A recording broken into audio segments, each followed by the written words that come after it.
Pela fé posso enxergar, pela fé posso tocar, pela fé, pela fé.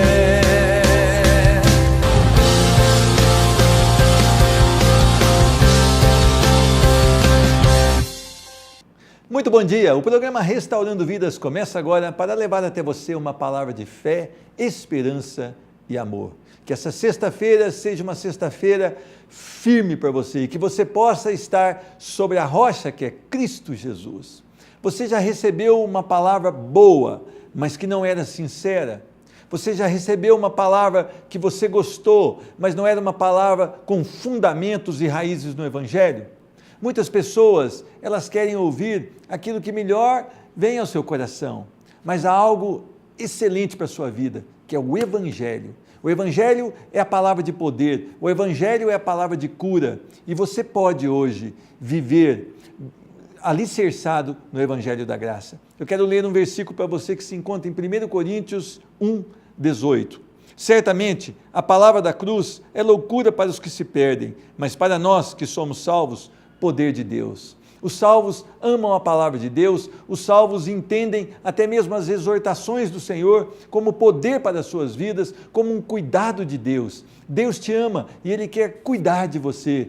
Por isso, Ele deixou aqui o Evangelho, a boa notícia que o homem estava perdido, mas que Jesus veio nessa nova aliança para restaurar o homem. E todo o que nele crê será salvo, mas o que não crê já está condenado. Viva o Evangelho, ame a palavra do Senhor, porque para o perdido ela é loucura, mas para o salvo é o poder de Deus. Eu quero conversar hoje com o pastor chileno, Fernando Rosales. Nós vamos aprender e nós vamos nos deliciar com a experiência de vida dele.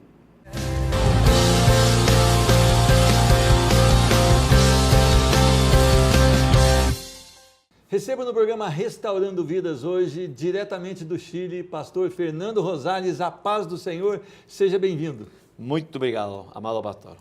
Pastor, fazendo uma turnê aqui em Minas Gerais, veio do Chile para ver o filho, né, que mora aqui. Ele mora aqui já faz 4 anos. 4 anos, ele casou com uma brasileira, né?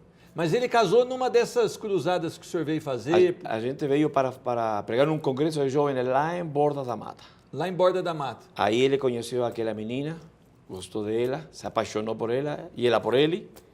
E essa é uma história bastante linda para contar também como que foi esse relacionamento. Amém. E o senhor agora veio ao Brasil para revê-lo e fazer algumas agendas aí também. Isso. Já meu filho tinha marcado algumas igrejas para pregar, porque a gente que nasceu pregador vai morrer pregador. Então, você não pode sair de férias sendo um pastor, sino que temos que também falar de Deus. O pastor, então, na verdade, ele não tem férias, né? Ele muda o campo de pregação. É isso mesmo. Agora, pastor, a sua história começa através da sua avó. Porque até lá vocês não tinham ainda, não viviam um cristianismo profundo e verdadeiro. É verdade. A sua avó foi a primeira a se converter. Ela foi porque minha avó morava na Roça, uma cidade a uns 215 quilômetros de Concepción do Chile, ao sul do Chile, e a cidade se chama Los Ángeles. E ela morava na Roça. Então aí cada um dos seus filhos foram saindo de casa e indo para a cidade. E cada um dos meus tios foram polícia, se formaram polícia. Então foi primeiro o mais velho, ele depois foi a trazer o outro, até que todos viraram polícia dentro da minha família. Agora, ela indo para Jesus, ela teve um encontro com o Senhor Jesus, e ela começou a contagiar também os filhos. É verdade. E filhos. Quem que foi o primeiro? O primeiro foi o meu tio, que está agora morto, está na presença de Deus, meu tio mais velho, José, e ele foi que levou todos os seus irmãos. Eles congregavam na igreja que se chama, lá no Chile, Exército do Chile. Exército do Chile. Isso. Agora é interessante, pastor, eu queria falar um pouco sobre isso. O verdadeiro cristão, de uma maneira ou de outra, ele acaba influenciando as pessoas. Não há como ser um cristão e passar desapercebido. Ele tem uma influência muito grande. A sua avó, então, através dela, houve uma grande conversão na sua família e outras pessoas também? É verdade. Ela influenciou de uma maneira assustadora na nossa família, né? De tal maneira que cada um dos meus tios converteram e, logicamente, que depois, ao passar dos anos, esses mesmos tios que levaram a minha mãe também para o Evangelho, eles se desviaram do caminho. Está entendendo? E muitos deles morreram, eu acho, sem salvação. Na vida. Eles estavam vivendo uma vida dupla, né? Uma vida dupla. Né? Agora, pastor, o seu pai foi mais difícil da conversão? Meu pai foi mais difícil. Ele nasceu na cidade de Santiago, na capital do Chile, né? E aí a vida é muito mais com libertinagem, né? Muito mais vividora. Ele vivia o que os prazeres da carne realmente ditam. Ele gostava de dançar, gostava de beber, fumar. Então, era o mundo dele. Ele vivia no mundão mesmo. Minha mãe conheceu ele dentro desse mundo, né? Minha mãe também, dentro dos primeiros anos que conheceu ele, segundo o que contou ela para nós, ela também dançava junto com ele. Só que ela se sentia muito...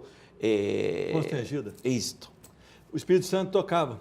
Tocava nela, que esse não era o seu lugar. Exatamente. Agora, o seu pai viveu uma experiência muito profunda.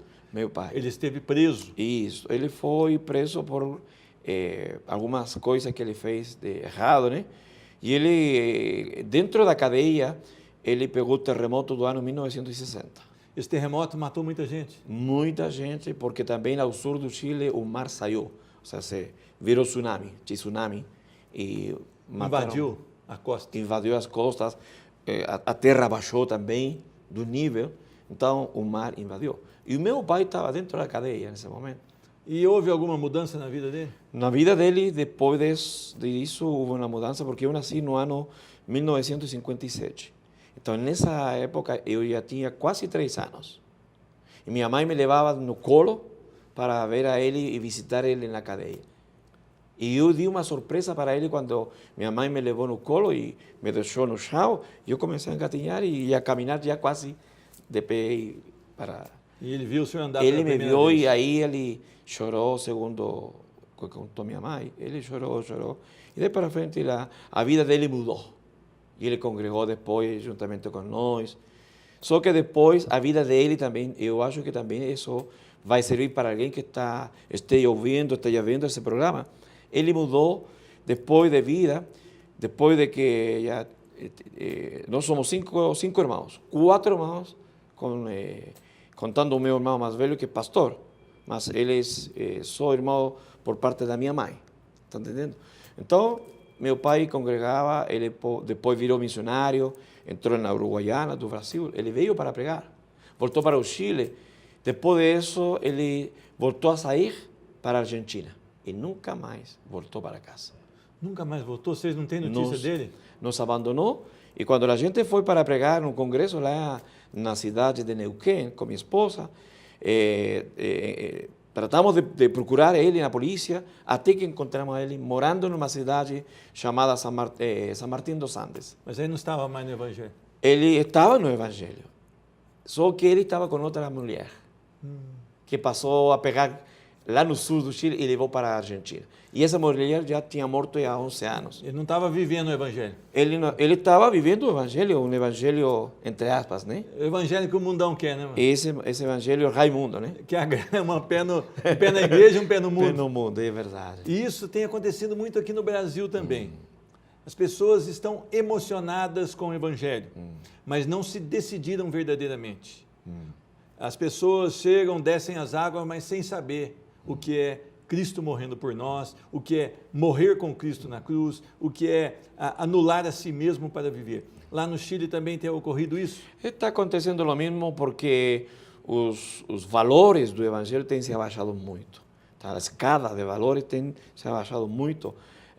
E se usa muito um versículo bíblico que diz que ninguém chamou ninguém para julgar a ninguém. Está entendendo? Quando a Bíblia fala que essa palavra julgar tem muitos outros significados. O que eu julgo como pastor é as ações da pessoa. Aqui a gente também, outra passagem bíblica, diz que a gente conhece a árvore pelos frutos, né? É verdade. Então a árvore ela mostra que frutos ela produz. É verdade.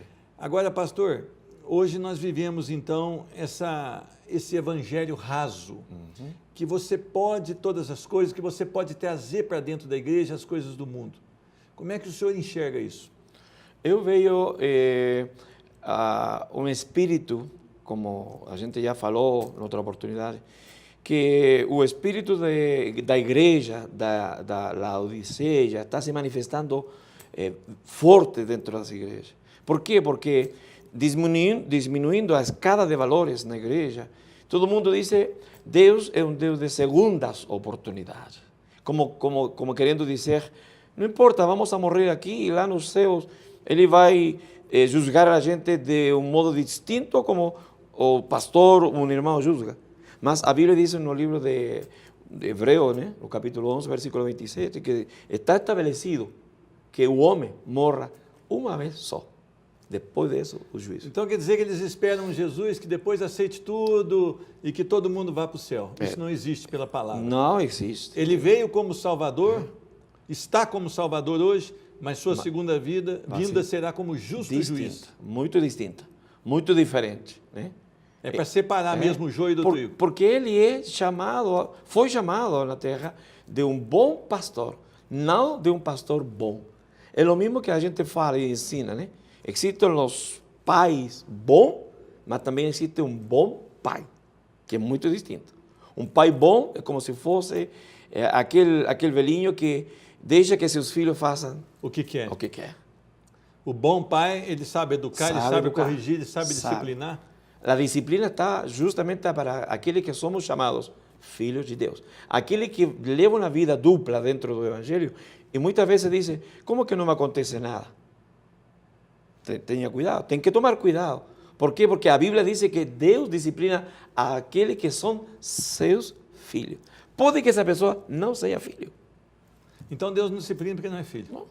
Agora, pastor, como é que o senhor, a sua família, os seus filhos, quantos filhos o senhor tem? Eu tenho 3 filhos. Todos estão no Evangelho? Todos dentro da obra de Deus. E todos firmes mesmo? Todos firmes mesmo. Não estão vivendo o Evangelho raso, não? Não estão vivendo. Agora, qual é a alegria de um pai que olha para os filhos e vê todos eles aos pés do Senhor Jesus? Ah, bom, pastor. A minha alegria é que minha esposa e eu somos e temos sido para eles um bom exemplo, um bom testemunho temos dado para ele.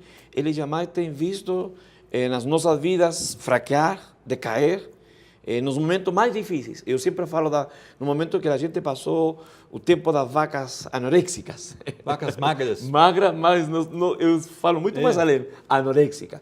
Mas nesse momento, nossos filhos eram crianças, eu pegava um violão, entrávamos no quarto e começávamos a louvar a Deus. Louvar a Deus, louvar a Deus. Com a barriga vazia, mas louvando a Deus. Hoje também há uma teologia, que eu nem considero como uma teologia, mas se você é cristão, você vai ter tudo de melhor, você vai ter a casa própria, você vai ter o carro melhor. Mas Paulo, depois que foi para o Evangelho, passou muitas dificuldades, né? Ele passou muita, e se a gente começar a enumerar todas as dificuldades, você e eu não temos passado nenhuma delas que Paulo passou. Está entendendo? Então, o Evangelho eu considero é uma nova vida, mas também o Evangelho é uma vida exigente, é vida mudada por Deus. Aquele que esteja em Cristo diz nova criação. Nova. As coisas velhas ficaram. Tudo aquilo velho passou, já ficou atrás. Tudo se fez novo. Tudo se fez novo. Então essa teologia é furada. Não, essa teologia, eu falo dessa teologia como o seguinte, teo com minúscula e logia com maiúscula. Ou seja, hoje existe muito conhecimento, mas pouco de Deus. A pessoa fala muito de Deus, mas vive uma vida apartada de Deus. Apartada totalmente de Deus. Agora, pastor, como ser cristão é ser imitador de Cristo, nós estamos precisando realmente de exemplos, né? Que venham a mostrar Cristo através das suas vidas. Como é que o senhor acha que nós vamos conseguir isso? Bom, eu acho que estamos vivendo o tempo da apostasia, onde todo mundo está quase se afastando de Deus, mas aquele que nós temos tido um compromisso real com Deus, não por aquilo que Ele tem nos dado e aquilo que Ele nos vai dar, sino por tudo aquilo que Ele tem feito nas nossas vidas. Então, olhado desde esse ponto de vista, eu creio que jamais minha família, nos afastaríamos de Deus. Amém. Pastor, para a gente encerrar, uma mensagem bem simples para aquela pessoa que hoje está vazia, desesperada, ou com uma enfermidade, ou com um problema de relacionamento, e ela chega a pensar até em não querer viver mais ou tirar a sua própria vida. Que palavra que o senhor deixa aí? Bom, a Bíblia diz que Jesus mesmo, ele viveu um tempo que quase ele não suportava. Foi o tempo em que ele estava orando a seu Pai. E ele sabia que tinha que enfrentar esse caminho, tinha que passar por esse caminho. Mas ele falou, Pai, se existisse outro caminho, para mim, eu tomaria esse caminho. Mas não existia esse outro caminho. Tinha que passar pela cruz. Temos, como crentes, temos que carregar e passar pela cruz. Não existem caminhos alternativos. Não existe alguém que possa interceder por nós. Só é o intercessor, Jesus Cristo de Nazaré. Então essa pessoa busca Jesus Cristo? Tem que procurar a Jesus porque Ele é a nossa passagem para a vida eterna. É o único caminho? É o único caminho. A única verdade? A única verdade. A única vida? A única vida. Não há outra? Não há outra. Nós, como pastores, estamos pregando o Evangelho, preparando pessoas para morar lá nos céus.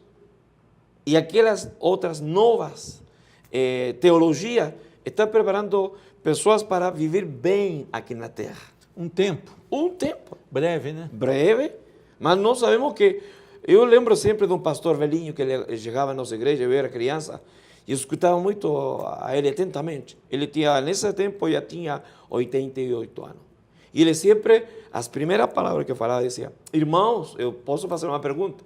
Quantos estão mandando material para os céus, para construir sua casa lá? Muito dele não está mandando. Nós estamos acumulando riquezas aqui na terra, que não vai servir. Vivendo o melhor desta Vivendo vida. o melhor. Amém. Pastor Fernando, muito obrigado pelo teu carinho, pela tua participação. Amém. Leve o nosso abraço lá no Chile, né? Diga lá que tem um povo que está permanecendo aqui, ó, firme no Senhor também, e que nós estamos unidos em Cristo Jesus. Amém. Eu estou muito grato de Deus em primeiro lugar, e de você, pastor Pedro, pelo convite que você fez, ainda não conhecendo a gente, mas já no Espírito a gente já se conhecia. Eu creio que Deus tem muito mais, além do que você pensa, tanto para pastorear dentro desse lugar onde você está pastoreando, para todos os seus irmãos. Eu creio que Deus está olhando e está sondando a sua vida muito mais além do que você pensa. Amém. E Deus vai surpreender sua vida. Amém. Vai surpreender antes que esse ano terminar. Deus vai surpreender sua vida. Aleluia. Eu agradeço a Deus, eu quero abençoar o povo de Poços de Caldas. Eu quero dizer que a vinda do Senhor está nas portas, já Ele está por vir. Nós temos que viver uma vida de santidade, porque lá no céu, pastor, tem um caminho que se chama caminho de santidade. E nenhum imundo, nenhum impuro, diz a Bíblia, que passará por ele. Amém. Pastor, Deus te abençoe. Muito obrigado por tudo. Amém. Conversei com o pastor Fernando Rosales e o programa Restaurando Vidas volta já já.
quero trazer uma mensagem para você, que fala de um novo tempo, de uma nova perspectiva, de um novo caminho.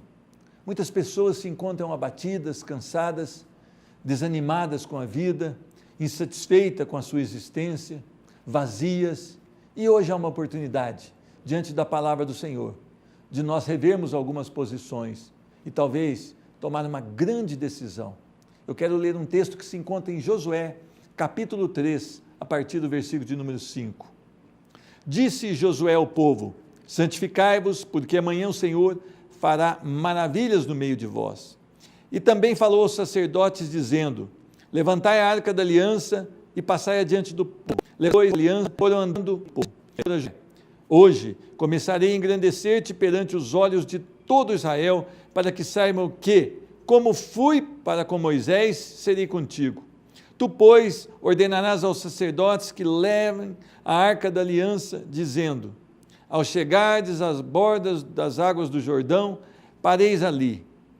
Então disse Josué aos filhos de Israel: chegai-vos para cá e ouvi as palavras do Senhor vosso Deus.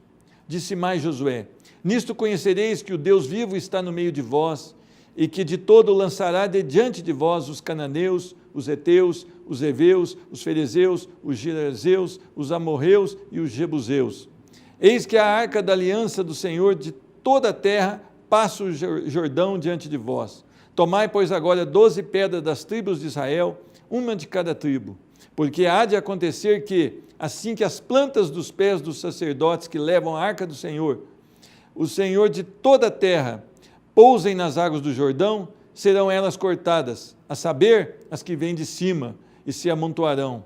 Tendo partido o povo das suas tendas para passar o Jordão, levando os sacerdotes a arca da aliança diante do povo, e quando os que estavam à arca chegaram até o Jordão, e os seus pés se molharam na borda das águas, porque o Jordão transbordava sobre todas as suas ribanceiras, todos os dias da cega, pararam as águas que vinham de cima, levantaram-se num montão, muito longe da cidade de Adã, que fica ao lado de Sartã.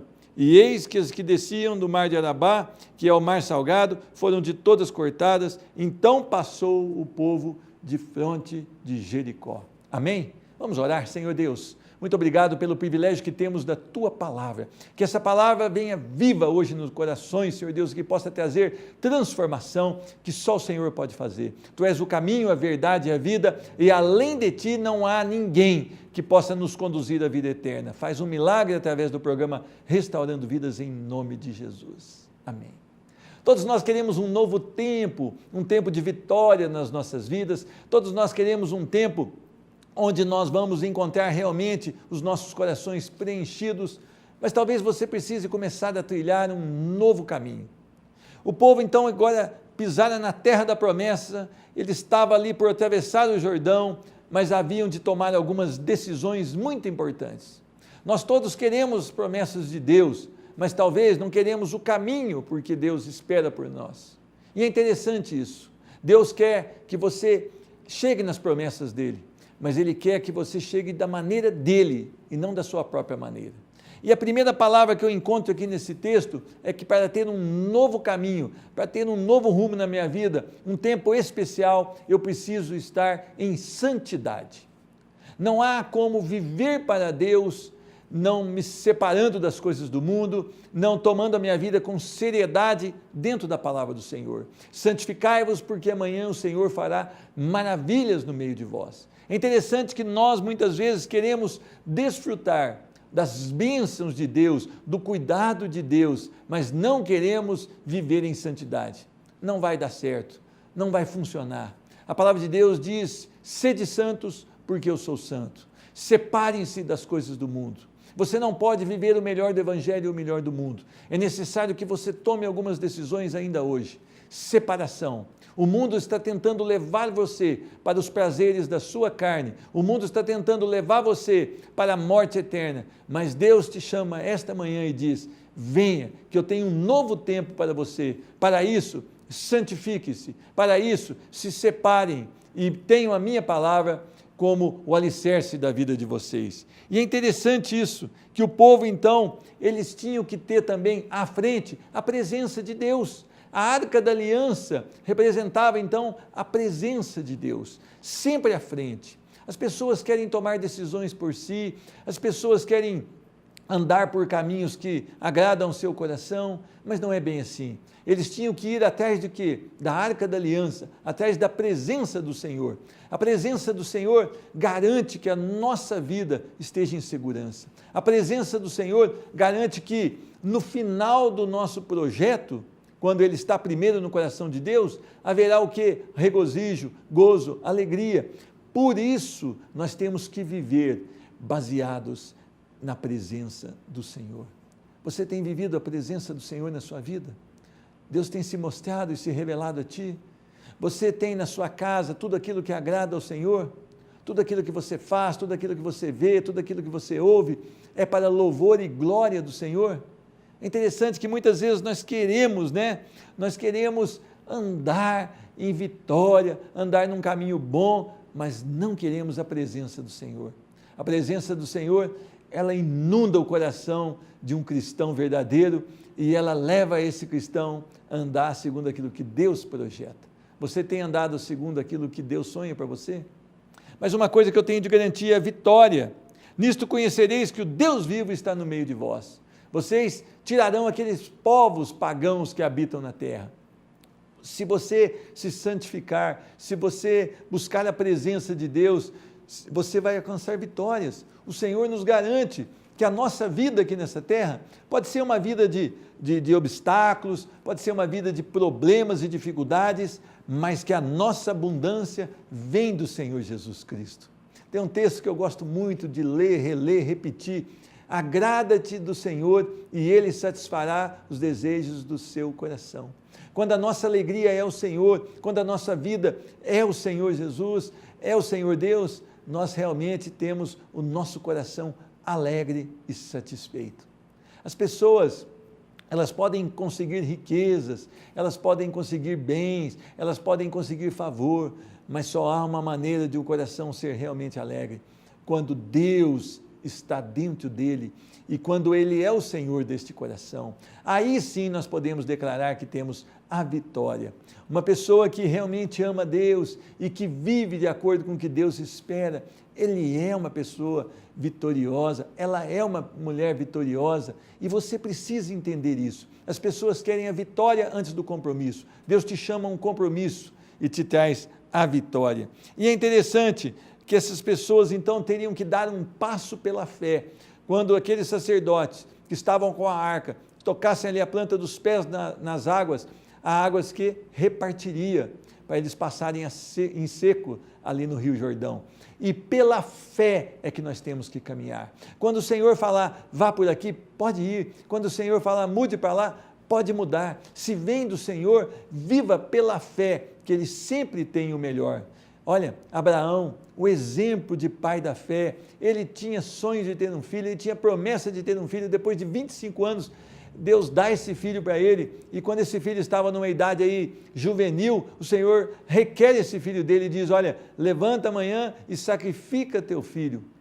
E pela fé, ele fez tudo em obediência, levou o seu filho até aquele monte e preparou o seu filho, atou o seu filho, colocou a linha, colocou o filho em cima da lenha, mas quando ele foi descer o punhal para imolar o seu filho, o Senhor falou, agora eu sei que a tua fé é verdadeira. E tinha um cordeiro ali amarrado para o sacrifício, e então Isaac voltou junto com seu pai, na grande alegria. Pela fé, nós conseguimos ver coisas que a pessoa comum não consegue. Como é que tem sido a sua fé? Se Deus falar para você atravessar o rio, atravesse. Mas se Ele falar para você permanecer, permaneça. O justo viverá pela fé. E tem mais uma coisa que eu aprendo aqui. Quando nós temos uma vida de santidade, quando a presença do Senhor está na nossa frente, quando as vitórias vêm do Senhor e nós vivemos pela fé, o poder de Deus, as maravilhas de Deus se mostram evidentes. E aconteceu que as águas que vinham de cima pararam e formaram como um muro, e a outra água de baixo foi para o Mar Morto, e eles viram ali o grande poder de Deus. Você tem vivido uma vida vendo o poder e as maravilhas de Deus? O que está te faltando? O que você precisa fazer? Deus quer o melhor para você, Deus quer fazer algo maravilhoso na sua vida, por isso, busque uma vida no altar do Senhor. Vamos orar? Senhor Deus, O Senhor conhece essa pessoa que assiste o programa Restaurando Vidas, e eu peço a tua bênção sobre a vida dela, dá a ela discernimento, dá a ela uma decisão, Senhor Deus, que ela tome uma decisão de morrer para si mesmo e viver para Cristo Jesus. Tu és o Deus que transforma, que regenera, Tu és o Deus que faz de novo, em nome do Senhor Jesus, faz um milagre nessa vida hoje, para louvor da Tua glória. Amém. Eu abençoo você. Que você tenha uma semana e um final de semana abençoados, que você possa ter a palavra de Deus como a única regra e confissão de fé na sua vida. Olha, não perca tempo, só Jesus é poder, só Jesus salva. Deus te abençoe. Pela fé posso enxergar, pela fé posso tocar.